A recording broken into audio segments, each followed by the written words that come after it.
Now look at this, they're also sweep inside the railway station. Anyway, we must force the need to do a full day today. We've still got Bourges and Angers to do. Today we're going to Bourges. We'll see if it's changed since 1962. Now I'm sure this war memorial and this other one for the North Africa campaign were there in 62, but I can't remember them. Before we get to the cathedral, which is very famous, we had a little diversion here. Found some of the local inhabitants very busy.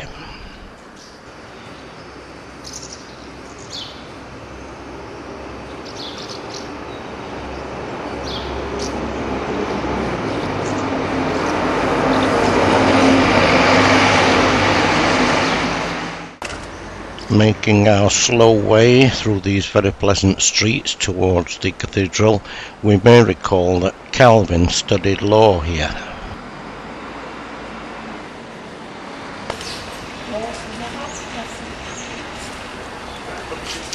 And no, this isn't the local chateau, it's the post office.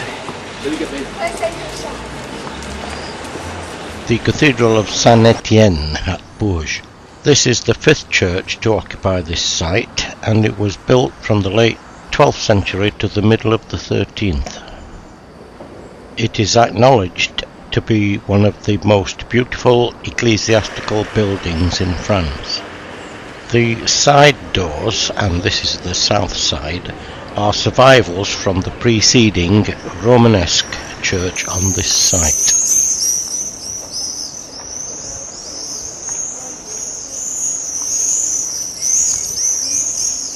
This west front has been described as incomparable.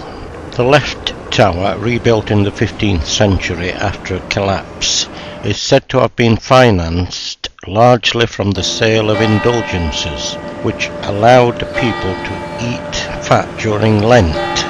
It is known as the Tour Beurre, the butter tower. See the birds coming out of this doorway. I thought I'd spotted a nest here, but nobody returned to it while I was taking a picture, of course. Restoration work is ongoing, but there is still a lot more to do. Time has taken its toll, as has vandalism carried out by Christian zealots of different persuasions.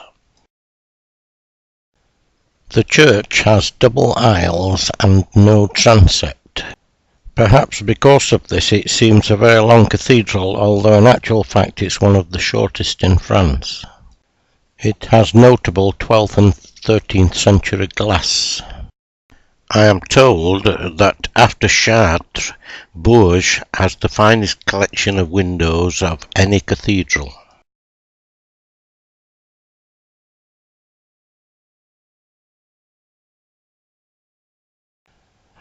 Of course, the height of the nave also contributes to the impression of size, as does the ambulatory there at the far end.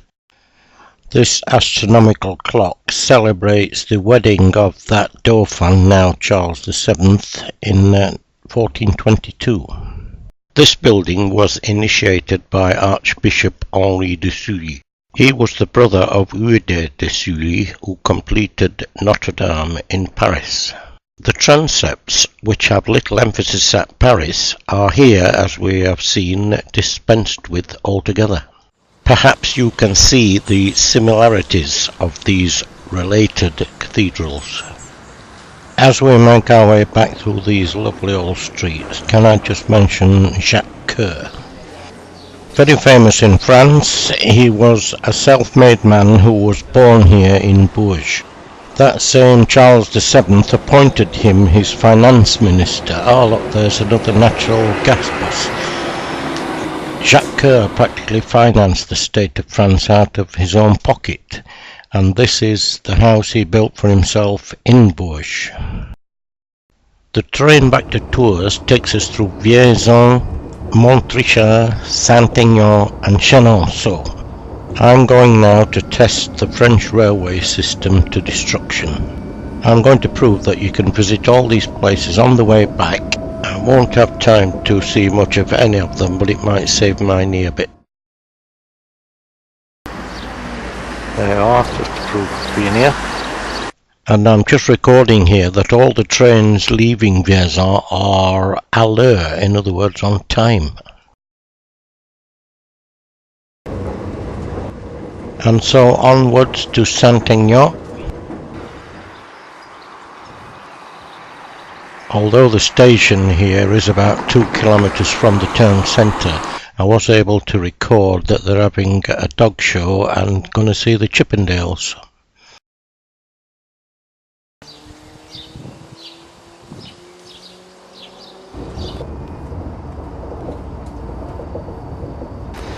So, Montrichard, for a whole 20 minutes here. I am aware that this is a silly thing to do, but as I said, it's saving my knee a bit and also showing how versatile the French railway system is. Think on it was 3:15 when we left Bourges. I'm on the station at Montrichard waiting for the 1751 train to Chenonceau. Here is that train, so what time do you suppose it is?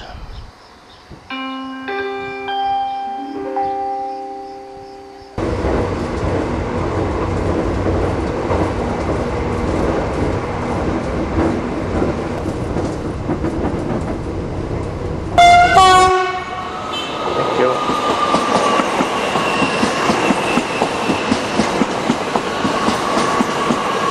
And the chateau is on this side of the railway tracks. Right, looks like this is as near as you're going to get to the Chateau Chenonceau. I've got a train in 50 minutes, so I haven't time to go in actually. Plenty of fish in the pond.